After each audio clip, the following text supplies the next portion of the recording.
Rancel de Mme Félissa Laroux. Mme Laroux est conseillère en planification pour le Centre de sécurité civile de Montréal depuis 2011. Elle s'est jointe à l'équipe après avoir élaboré les outils de porte-à-porte en temps de chaleur extrême à partir d'une cartographie de la vulnérabilité des populations sur l'île de Montréal. Elle est maintenant responsable du plan d'intervention particulier chaleur extrême de l'Organisation de sécurité civile de l'agglomération de Montréal, ainsi que de la cartographie des applications logicielles de communication de risque et de surveillance du territoire. Elle est détentrice d'un baccalauréat en sciences de l'environnement de l'Université McGill et d'une maîtrise en géographie à l'Université du Québec à Montréal. Merci. Alors, bonjour tout le monde. Merci d'être vaillant. Je sais que le niveau d'énergie baisse en fin de journée.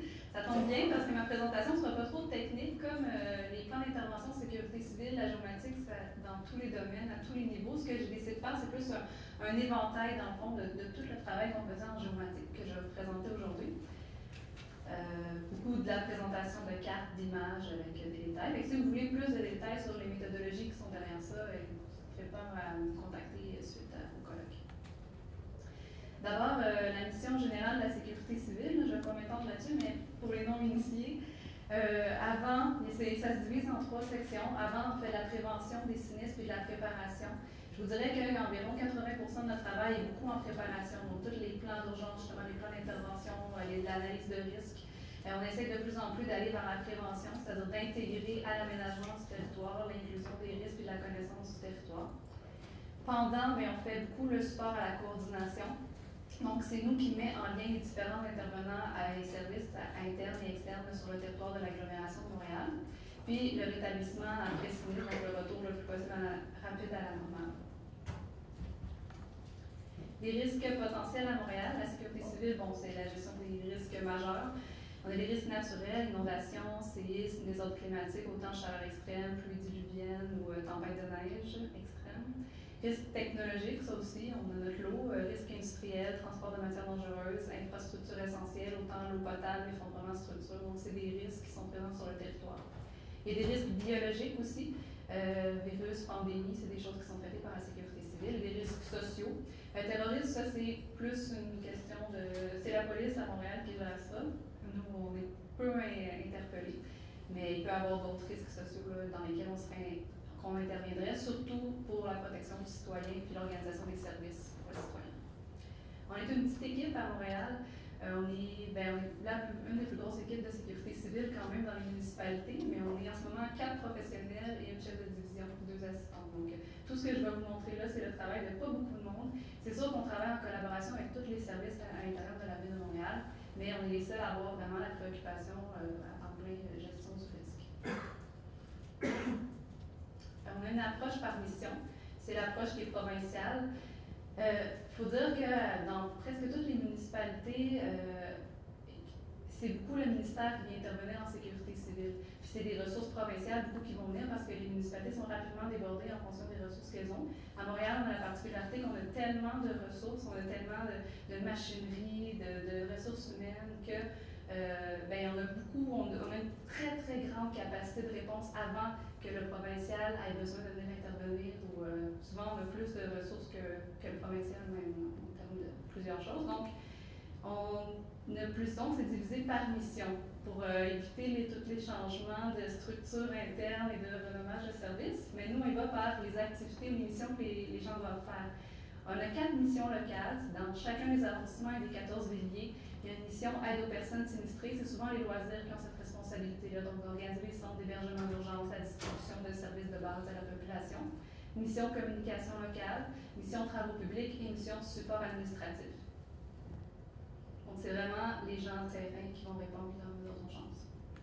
On a aussi 9 missions d'agglomération qui sont des services qui sont sur tout le territoire. La mission sauvegarde des vies, protection des biens, mission santé. Puis ça, c'est important de dire, c'est des acteurs qui sont tant internes à la ville, des grands services, que des acteurs externes. Par exemple, la santé, c'est l'Agence de la santé et des services sociaux qui participent avec nous dans une émission. Le transport, c'est la STM.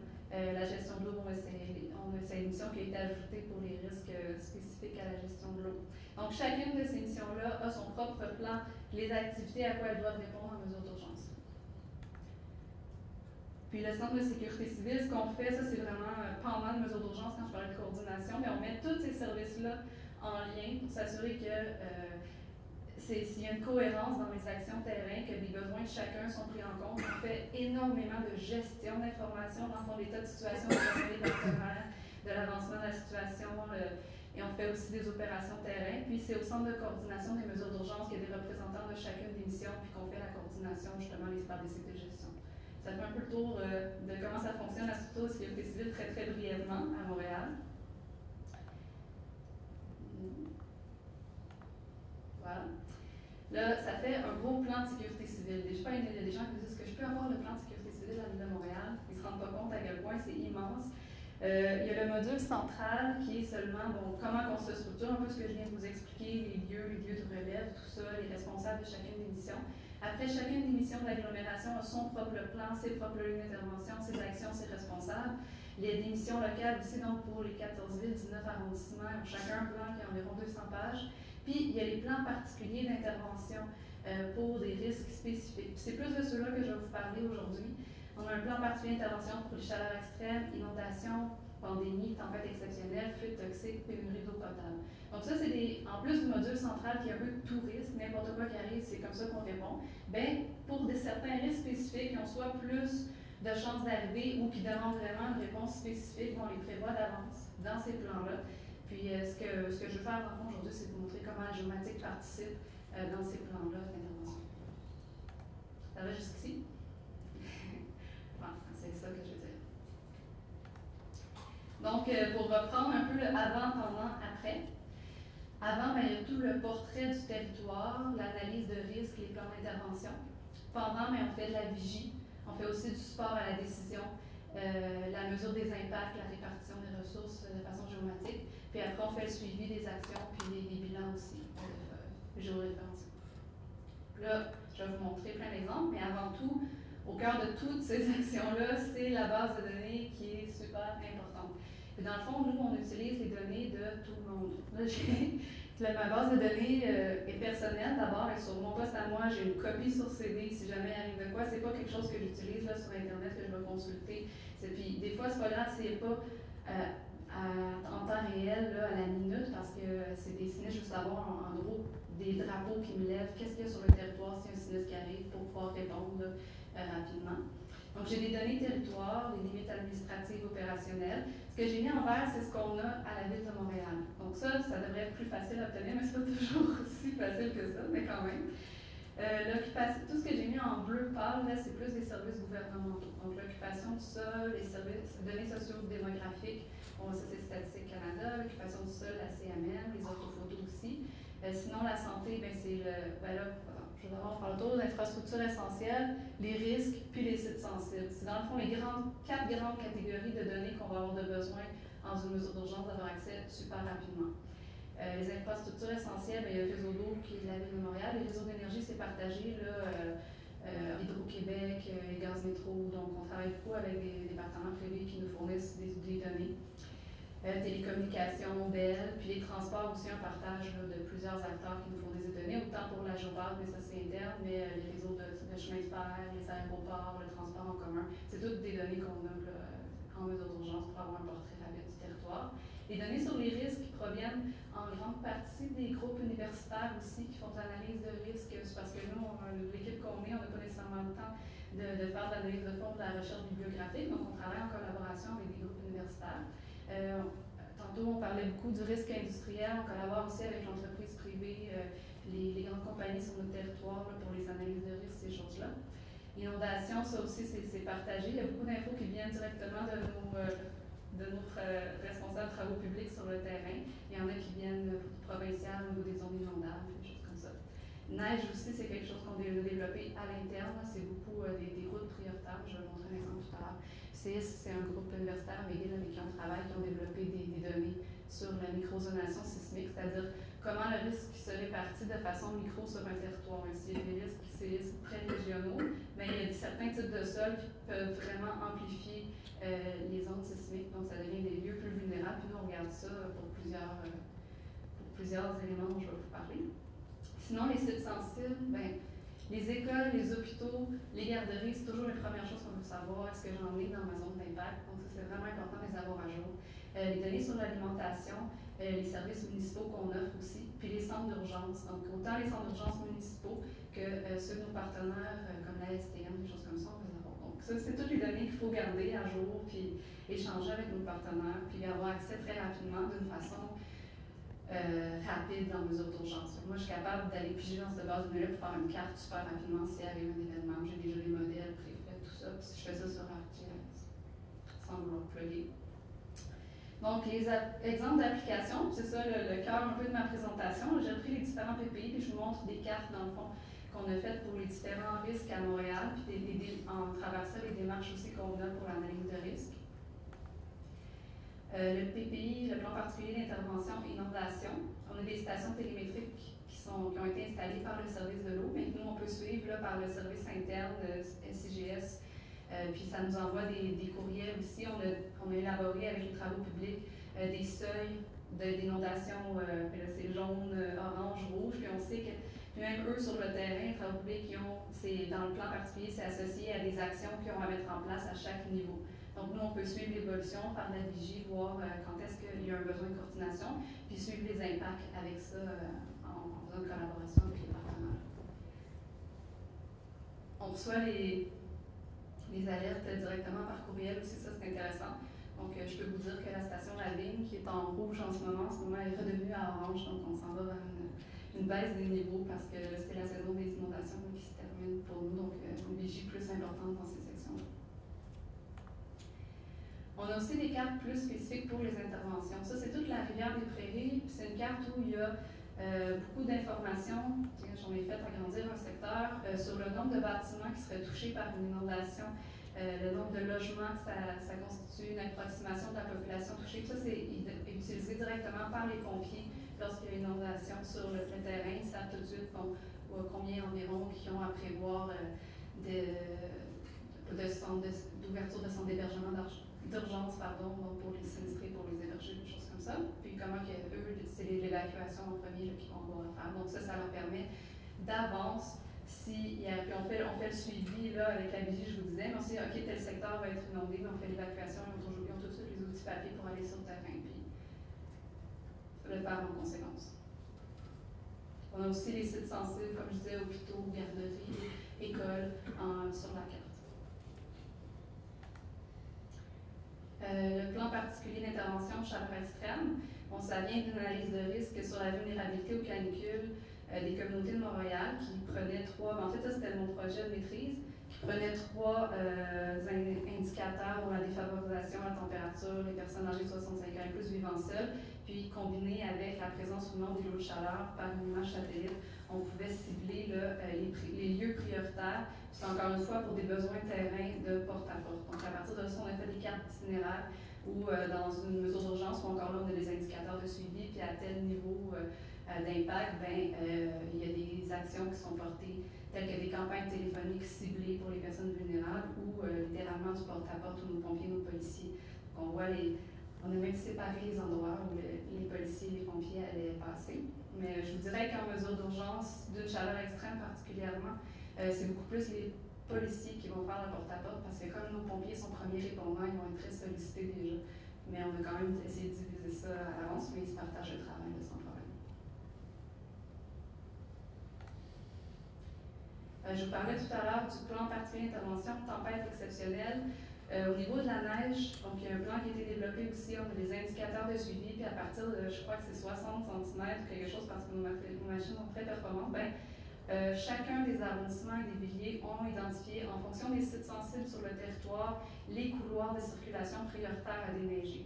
Donc on va avoir en mauve, là, puis là, c'est aussi uniformisé entre arrondissements, parce qu'on sait que ça, c'est beaucoup, chaque arrondissement gère un peu son déneigement séparément. Donc ça nous permet, à l'échelle de l'agglomération, d'avoir une coordination pour s'assurer que les axes d'urgence les plus importants, les accès aux sites sensibles les plus importants sont déblayés en priorité. Puis c'est une carte qui est mise à jour annuellement, là, puis qui est en lien avec la géobase aussi. On a ajouté certaines colonnes dans la géobase pour dire si c'est un axe d'urgence en cas de tempête. Chaque arrondissement, sa carte aussi d'intervention pour pouvoir aller faire les déneigements.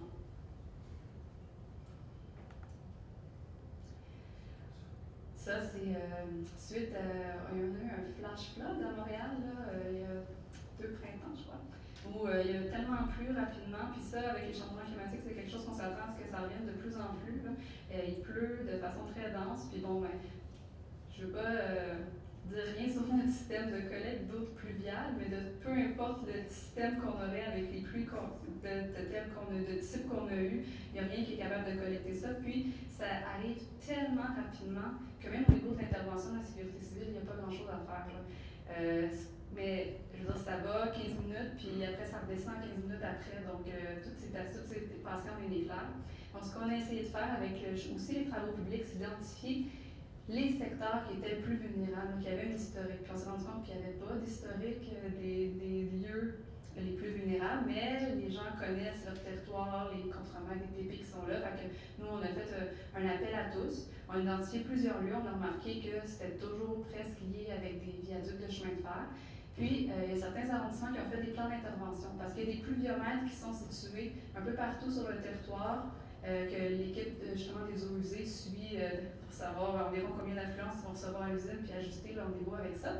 Mais on s'est dit que ça pouvait servir aussi aux travaux publics.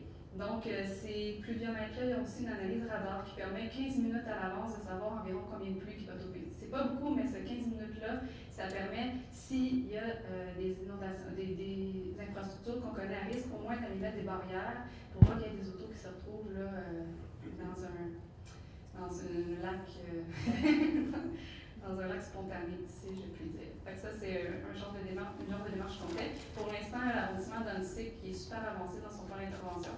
Puis nous, on fait la diffusion de ce plan-là à tous les autres partenaires municipaux, mais ça ne va pas toujours aussi vite qu'on veut, mais on garde le cap. Ça, c'est une carte du plan particulier d'intervention pénurie d'eau potable, avec qui on travaille avec le service de l'eau, mais plus de l'alimentation en eau potable. Puis on a identifié les secteurs les plus à risque de bris, de rupture ou qui n'étaient pas bouclés encore. Ils sont en train de faire un gros travail là, pour diminuer la vulnérabilité, mais en attendant, on voulait savoir ça serait quoi les secteurs qui auraient le plus de chances de manquer d'eau dans les prochaines années. Là. Cette carte-là, retenez-la pas, c'est juste pour vous montrer parce que les années ne sont pas encore finies et ce n'est pas public. Mais ça nous permet à nous de tout de suite prévoir des. J'espère qu'il y a personne de l'eau qui est choqué ici que je montre ça, mais ça nous permet tout de suite de voir quel lieu de distribution, parce que nous, on a fait des analyses après ça, c'est quoi la densité de population dans ces lieux-là, ça voudrait dire combien d'eau à distribuer, puis on peut tout de suite cibler des lieux où sont accessibles en transport en commun, qui ont un grand stationnement, puis penser à comment on ferait la distribution d'eau si un événement comme ça arriverait. Même s'il y a peu de chance, ben c'est le fun d'être prêt si jamais ça arrive. Là, l'enjeu du risque industriel, qui est très présent aussi à Montréal. Comment je suis rendue? Ça va. Donc, en collaboration avec le service de prévention des incendies, il y a un répertoire. On répertorie dans le fond toutes les industries à risque. Il y en a qui sont déjà connues parce qu'ils sont soumises au règlement sur les urgences environnementales d'Environnement Canada. Puis ce qu'on veut, c'est avoir une base de données qui nous permet de savoir c'est quoi le risque sur notre territoire. On travaille aussi beaucoup avec les industries dans une démarche de diminution, de réduction du risque puis de communication du risque aux citoyens. Par exemple, dans le règlement sur les urgences environnementales, les industries sont obligées de communiquer le risque aux citoyens. Puis à Montréal, on les encadre, puis on a dit la façon de communiquer le risque, c'est par une sirène d'alerte. C'est la façon la plus rapide. C'est pas le temps de commencer une campagne téléphonique quand il y a une fuite toxique. Donc c'est vraiment une sirène d'alerte, puis on veut que ça soit le même son sur tout le territoire de l'agglomération pour que s'il y a des mouvements, il y a beaucoup de personnes en mouvement à Montréal, que ce soit juste une chose à retenir. Puis on fait des grandes campagnes de communication pour transmettre c'est quoi les comportements de protection à avoir quand il y a une fuite toxique. C'est pas évident parce que nous, on est habitués, tout le monde, on entend une sirène, on sort. Tandis que là, un fuite toxique, il faut se confiner. Donc c'est vraiment un gros travail, même pour les pompiers, de savoir quand il y a une fuite toxique, il ne faut pas se prendre sur le lieu. C'est vraiment là, toute une culture puis des réflexes très forts à changer. Il ne faut pas aller chercher ses enfants à l'école, donc ça c'est beaucoup d'efforts, puis c'est important de communiquer le risque pour ça. Puis on travaille aussi avec les arrondissements pour intégrer ce risque-là dans l'aménagement du territoire. Là, c'est connu, les industries sont obligées de faire des analyses de risque, de nous transmettre leur va s'arranger pour pas mettre des garderies, des écoles ou des établissements de santé. Bon, nous, on a un héritage construit très fort, on fait avec ce qu'il y a, mais on essaye au moins pour l'avenir de prévenir ce genre de non-sens. Ça, c'est un portrait des industries soumises au risque des régénérances environnementales à Montréal. Donc, on dit souvent que l'Est de Montréal, il y a beaucoup d'industries, mais vous voyez, c'est vraiment réparti sur tout le territoire de l'agglomération. Puis, parmi ces, je pense que c'est 42 industries qui sont soumises, il y en a environ 18 là, qui ont à faire un plan d'urgence à communiquer le risque, donc qui vont éventuellement avoir une sirène d'alerte. Nous, pour l'instant, il y en a 5 que la sirène est installée. On essaie de faire un test à chaque année pour faire fonctionner les sirènes. Donc, en même temps, on teste que ça fonctionne techniquement et on en profite pour faire des grandes campagnes de communication. Est-ce qu'il y en a qui en ont entendu parler des campagnes de communication? C'est pas beaucoup, mais on essaye là, de justement faire passer le message avec les moyens qu'on a. On a fait aussi une cartographie web. J'ai utilisé ArcGIS Online justement pour mettre sur notre site web pour que les gens puissent zoomer, voir vraiment si leur maison est ou non à l'intérieur du rayon d'impact. Ça, c'est des outils qui sont très appréciés. C'est important de communiquer le risque, de ne pas avoir peur parce que ça rend, une fois qu'on connaît le risque, qu'on sait qu'est-ce que nous on peut faire pour se protéger, ça diminue beaucoup la peur, la crainte, la perception du risque, puis ça nous rend plus résilient comme communauté. Tantôt, on voyait des plans d'intervention terrain. Ça, c'est vraiment un plan pour les pompiers. Donc, eux aussi ont le besoin de savoir, quand j'arrive sur le lieu d'intervention de mon site à risque industriel, c'est quoi les outils que j'ai, c'est quoi les lieux où je vais placer mon poste de commandement, où je vais faire mon évacuation en fonction de la direction du vent aussi. Ça, c'est en travail en ce moment avec le service incendie là, pour essayer de trouver une façon. On a fait un exercice d'ailleurs cet automne, puis c'est pas évident là, parce que, comme je disais, il faut vraiment contrer le réflexe de je me rends à l'adresse où l'alarme va sonner. On est toute la question du transport aussi de marchandises dangereuses, parce que ça, c'est tous des sites fixes. Puis là, c'est les sites fixes qui ont des quantités suffisantes pour être soumises au règlement, mais il y en a plein comme l'explosion qu'il y a eu à Sherbrooke d'acétone. C'était pas une industrie qui avait des quantités suffisantes pour faire partie être soumise au règlement sur les zones environnementales. Ça ne veut pas dire qu'il n'y a pas de risque. Même souvent, les industries qui sont plus petites, qui ont des plus petites quantités, mais n'ont pas nécessairement les moyens de mettre les mesures de protection nécessaires pour diminuer le risque. Si je pense, je peux peut-être revenir. J'ai du temps un peu.